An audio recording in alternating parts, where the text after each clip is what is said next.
Assalamualaikum warahmatullahi wabarakatuh. Balik lagi bersama kita di GPS Escape. Oke guys, di video kali ini yaitu eksklusif, kita akan ngadain giveaway kecil-kecilan aja ya, pulsa untuk 4 orang pemenang. Bagi kalian yang berminat untuk ngikutin giveaway-nya, tonton terus kita di GPS Escape. Oke guys, untuk tata caranya semuanya nanti ada dijelaskan di deskripsi dan ada di komentar nanti. Monggo bagi kalian yang berminat ikut, silakan komen sebanyak-banyaknya. Ingat, komen yang positif, no spam. 1, 2, 3, come on.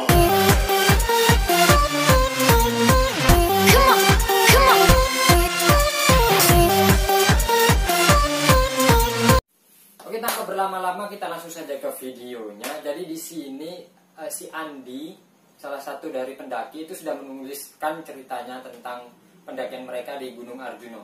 Oke guys, jadi di sini terdiri dari 7 orang, yaitu Andi, Alvan, Rehan, Alfi, Lintar, Wahyu, dan mohon maaf almarhum sahabat saya Rian.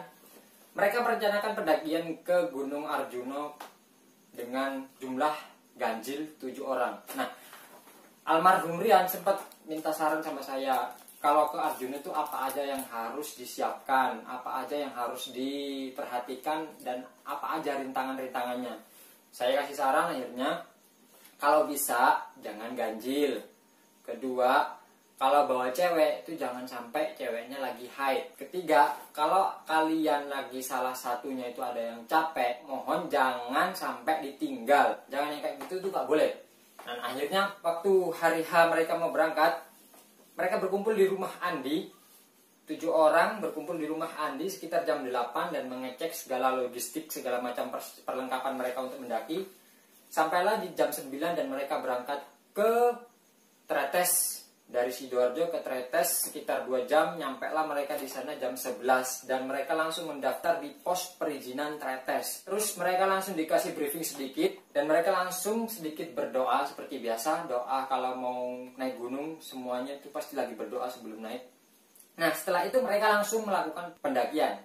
Pada hari itu, hari Kamis bertepatan dengan malam Jumat. Mereka langsung melakukan pendakian menuju ke pos 1 yaitu Pet Bocor. Nah, perjalanan yang sangat lancar sekali tanpa ada halangan sama sekali sampai Pet Bocor. Dan ketika mereka langsung melakukan perjalanan selanjutnya menuju Kop-Kopan, di atas Pet Bocor mereka langsung dikagetkan dengan bunyi handphone. Salah satu dari pendaki yaitu si Alvan, HP-nya itu tiba-tiba berbunyi, hidup sendiri di tasnya, dan itu suara radio dengan musik khas Jawa yaitu gamelan.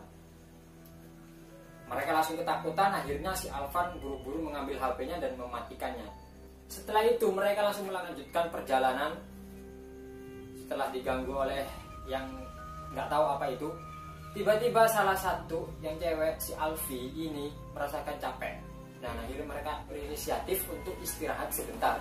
Nah, ketika mereka sedang beristirahat, tiba-tiba sahabat saya almarhum Rian itu serasa diintai oleh makhluk yang sangat besar sekali. Tingginya hampir 5 meter, tua, hitam. Bisa dibilang ini adalah genderuwo. Jadi ketika dia langsung merasa ada yang mengawasi dia langsung ngasih tahu teman-temannya semua. Dan tanpa pikir panjang mereka langsung melanjutkan perjalanan kembali. Gak sampai di situ saja mereka diganggu. Akhirnya yang paling depan yaitu si Alvan, Alfi, dan Lintar tiba-tiba dikejutkan oleh sebuah pocong yang mengelinding ke bawah. Nah, ketika itu si Alfi yang cewek ini teriak sekencang-kencangnya karena apa? Karena kaget. Jadi yang paling belakang, si Andi yang paling belakang itu juga ikutan kaget, namun dia nggak tahu. Akhirnya mereka inisiatif jalan secepat mungkin ke atas. Gimana caranya biar mereka terhindar dari hal-hal yang aneh tersebut. Ya, ini sebuah peringatan karena apa? Karena si Alfi ternyata dia itu lagi haid. Si cewek ini ternyata lagi haid. Nah, akhirnya mereka sampailah di Kop-Kopan di pos 2 dan mereka mendirikan tenda seperti biasa, langsung ngopi, setelah itu istirahat. Ketika pagi menjelang, mereka akhirnya di luar semuanya lagi nongkrong nikmatin sunrise, tiba-tiba HP si Alvan kembali berbunyi musik gamelan di dalam tenda. Padahal di dalam tenda itu nggak ada siapa-siapa. Ini handphone bunyi lagi musik gamelan dengan sendirinya. Nah, tanpa pikir panjang mereka setelah mengisi perut, akhirnya mereka berkemas dan melanjutkan perjalanan. Sehingga cerita hampir sampai di pondokan sekitar jam 3 sore. Nah, waktu itu kebetulan kondisinya emang sangat mendung sekali. Kondisinya sangat mendung, kabut juga tebal, sepertinya mau hujan. Nah, seketika itu si Alfi merasakan kecapean lagi. Ya maklum lah, mungkin kondisi lagi haid itu, dia merasakan kecapean dan meminta untuk istirahat. Nah, karena kondisi emang lagi mendung, si Alvan, Andi, dan Lintar itu inisiatif buat naik ke pondokan dulu mencari tempat untuk mendirikan tenda. Nah, di sini ini adalah suatu kesalahan fatal ya, di mana seorang pendaki itu sering meninggalkan kawanannya dengan alasan-alasan tertentu. Nah, di sini ini sudah saya peringatkan dari awal untuk mereka jangan sampai meninggalkan kawanan ketika lagi beristirahat. Nah, singkat cerita mereka akhirnya bertiga nyampailah di pondokan dan mendirikan tenda. Kebetulan di situ lagi ramai banget, pendaki lagi ramai banget. Mereka untuk menemukan satu tempat buat mendirikan tenda. Akhirnya didirikanlah tenda. Setelah selesai sekitar jam 5:30 sore, akhirnya turun hujan. Nah, turun hujan padahal si Lintar ini udah nungguin kawan-kawannya yang 4 tadi lagi istirahat. Ketika maghrib tiba, mereka tidak bertemu lagi bersama dengan keempat kawanan mereka. Jadi si Andi, Alvan, dan Lintar ini mendirikan tenda di pondokan, sedangkan yang lain yaitu Rehan, Alfi, almarhum Rian, dan Wahyu, mereka ternyata lanjut ke Lembah Kidang. Jadi mereka terpisah di sini. Cerita ini dibagi 2 versi, yaitu versi pertama itu dari Andi dan versi kedua itu dari almarhum. Almarhum ini memang langsung cerita sama saya sendiri. Nah, masuk di sini setelah ini kita akan bagi 2 versi, yaitu versi Andi dan versi almarhum. Nah, setelah kejadian ini si versi Andi, dia mendirikan tenda di pondokan tanpa ada gangguan apapun sampai pagi hari. Dan mereka langsung kembali ke pos perizinan Tretes karena mereka merasa bahwasannya yang lain itu kemungkinan turun karena nggak kuat atau apa, karena kondisi si Alfi ini memang lemes. Tapi kenyataannya mereka itu lanjut dan mendirikan tenda di Lembah Kidang. Nah, jadi dari sini kita akan lanjutkan ceritanya versi almarhum Rian. Nah, setelah maghrib tiba di Lembah Kidang, mereka sambil meminum kopi, tiba-tiba mendengar suara gamelan lagi di luar dan ada yang memainkan gitar, padahal di situ nggak ada sama sekali. Nah, singkat cerita, setelah itu mereka merasa tenang. Mereka menonton sebuah tayangan video-video apa itu.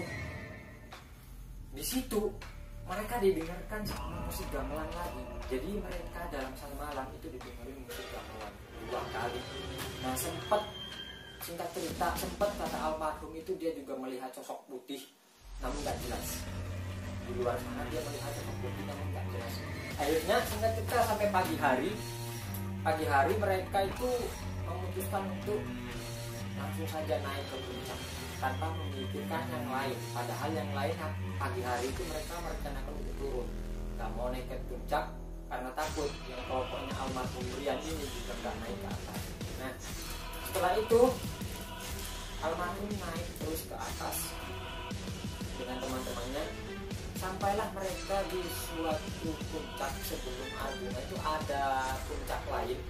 Di situ salah satunya merasa kelelahan, istirahat dulu katanya. Nah, di sini si Rehan merasa dia masih sanggup, masih kuat. Gimana kalau aku duluan ke puncak Ogalagil? Nah, kalau di Arjuna itu puncak Ogalagil kata orang Jawanya. Nah, akhirnya si Rehan memutuskan untuk naik sendiri ke puncak Ogalagil. Sementara yang 3 masih istirahat menunggu kondisi Alfi fit lagi. Setelah Alfi fit, mereka melanjutkan perjalanan ke puncak Ogalagil. Nah, setibanya mereka di puncak Ogalagil, mereka nggak bertemu dengan Rehan, dan ternyata Rehan ini nggak sampai ke puncak Ogalagil. Dia ternyata masih di tempat dimana dia tadi pamit untuk berangkat ke 3 orang temannya. Di sini suatu kejanggalan, kenapa si Rehan nggak sampai ke puncak Ogalagil padahal dia sudah berangkat duluan. Ini misteri yang nggak bisa diungkapkan, dan almarhum juga nggak tahu kenapa dia sebenarnya kan juga berangkat tapi nggak sampai ke puncak. Nah, setelah itu mereka akhirnya turun ke sampailah mereka di pos perizinan dan bertemu ketiga temannya dengan Andi, Alvan, dan Lintar. Nah, mereka saling menyalahkan ini itulah, akhirnya ya udah daripada bertengkar kita pulang. Setelah itu mereka sudah sampailah di rumah. Oke, sebenarnya ceritanya mesti segitu aja, nggak ada kejadian lain lagi yang menyeramkan lagi, udah nggak ada. Nah, di sini saya mau mohon pada kalian semua, termasuk Andi sebagai narasumber dari cerita ini, mohon untuk ngirim doa untuk almarhum Rian. Semoga dia tenang di alam sana. Al-Fatihah. Terima kasih. Oke, bagi kalian yang ingin mengikuti giveaway-nya, silakan komentar di bawah. Nanti ada tata caranya. Akan diundi setelah view tembus 1000. Jadi 1000 view kita akan undi di Instagram, live di Instagram langsung. Jadi nggak ada kecurangan di sini, nggak ada teman saya atau ini itu. Jadi real, kita live di Instagram untuk undiannya. Oke, go to 1000 view langsung